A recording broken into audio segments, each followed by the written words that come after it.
ऐसे बोला राम जी आइए, सीता मैया को साथ लाइए, भोग लगाइए। प्रकट हो गए सीता जी, राम जी, लक्ष्मण जी, तीन लोग प्रकट हो गए। तीन लोग को देखते आग बबूला हो गया। बोला ये कहां से आ गए? राम जी बोले ये भी साथ में रहते हैं। बोला पिछली बार तो नहीं आए थे ये।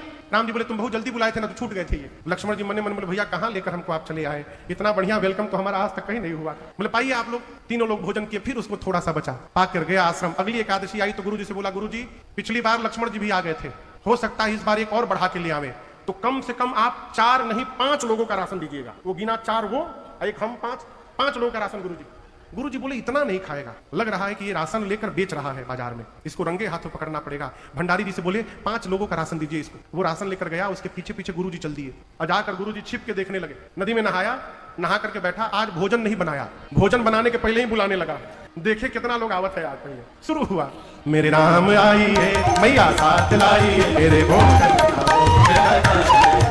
जैसे गाया प्रकट हो गए। कौन?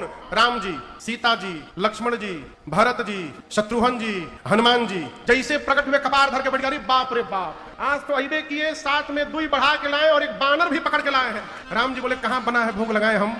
बोला क्या भोग? आज हम बनेबे नहीं किए, सोचे पहले बुला के चेक करें कितना लोग आवते हैं। 5 लोग का राशन लाए हैं हम अपना दिमाग लगाए कि हर बार एक बढ़ा कर आते हैं। 3 लोग आए थे तो हो सकता है कहीं 4 आ गए, तो हम गुरु जी से 5 लोगों का मांग के लाए हैं कि तब वो एक तो हमारा बच जाएगा। आप अत कर दिए 5 अपने अइबे किए, एक बानरों को लेके आए आज। मैंने जो हमको बचता था वो भी नहीं बचेगा। आज हम बनेबे नहीं करें, क्यों बनाए? मेहनत करें हम, पाए आप लोग। हम जानते हैं आज हमको कुछ मिलने उलने वाला नहीं है, तो ये रहा राशन, अपने बनाइए, भोग लगाइए, जाइए, हम कुछ नहीं करेंगे। हनुमान जी महाराज, भरत जी, लक्ष्मण जी, शत्रुघ्न जी सब भीतर भीतर मुस्कुरा रहे हैं। भगवान बोले ठीक है तुम बैठो, हम लोग बना लेंगे। लकड़ी, कोई हनुमान जी महाराज लकड़ी ला रहे हैं, कोई अमनिया कर रहा है सब्जी, सीता मैया बना रही है। गुरु जी को ये सब कुछ नहीं दिखाई दे रहा है। गुरु जी को केवल चेला दिख रहा है कि चुपचाप बैठा है। गुरु जी परेशान, बना क्यों नहीं रहा है? गुरु जी जाकर बोले बाबू 5 लोगों का राशन लाए हो, बना क्यों नहीं रहे हो?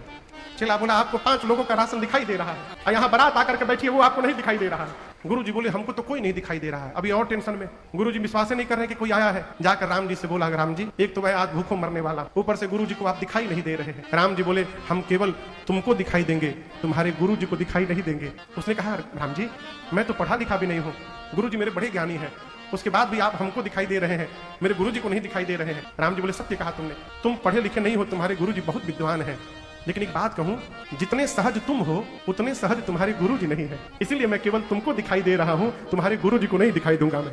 जिस प्रकार आपने इस अनपढ़ का उद्धार किया है, मैं आपसे भीख मांग रहा हूं, एक बार मेरे गुरु जी को दिखाई दे दीजिएगा ना, तो मेरे गुरु जी का भी उद्धार हो जाएगा। चेले के कहने के बाद भगवान ने गुरु जी को भी दर्शन प्राप्त कराया और गुरु जी धन्य धन्य हो गए। ये कथा कहती है कि भगवान को जो खिलाना चाहता है भगवान खाते भी हैं। घर में भोजन बने तो भोग लगाइए।